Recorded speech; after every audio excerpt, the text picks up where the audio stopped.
పక్కా TDP, అందులో doubt లేదు. Future ఒక గ్రోత్ విజన్ అనేది చంద్రబాబు నాయుడు ఒకటి ఉంది. ఇంతవరకు ఆయన జగన్ చూశారు ఒక విధంగా. యాక్చువల్లీ రాజశేఖర్ చూసి జగన్ ఓటేశారు చాలా మంది. అంత విజన్ ఈయనకు లేదు, ఏం చేయలేదని ఒకటి అర్థమవుతుంది చాలా మందికి.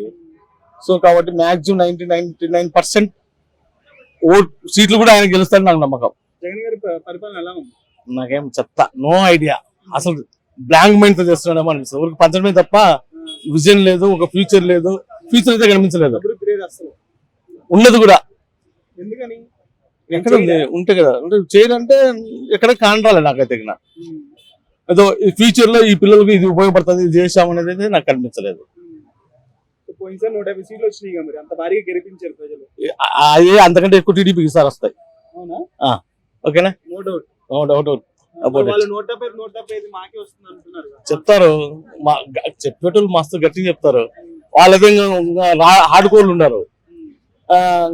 ఇంకొక ఛాన్స్ ఇస్తే ఎంతకంటే ఎక్కువ చేస్తారని. ఇప్పుడే ఏం చేయలేదు, గోచార్జ్ ఎక్కువ చేస్తారంటారు. వాళ్ళ దాని ఎట్లా నమ్మేది?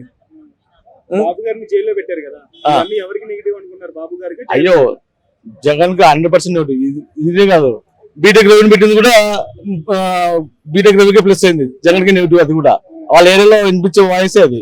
పులివెందులో కూడా ఇదే వాయిస్ వినిపిస్తుంది. ఎలక్షన్స్ దగ్గరలో పెట్టుకుని ఎందుకు ఇట్లా చేస్తున్నారు అనుకున్నారు జగన్?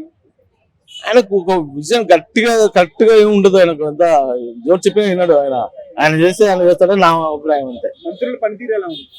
గుడివాడ వల్ల గ్రేటెస్ట్ ఐటీ మినిస్టర్. అక్కడి నుంచి ఏం లేదు. ఆయనతో అసెంబ్లీలో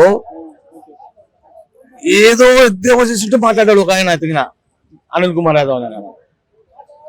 సార్ ఫైనల్ గా 170 సీట్స్ ఉన్నాయి కాబట్టి 175. సో ఏ పార్టీకి ఎన్ని సీట్స్ వస్తాయి? టీడీపీ జనసేన కూటమికి ఎన్ని వస్తాయి, వైసీపీకి ఎన్ని వస్తాయి,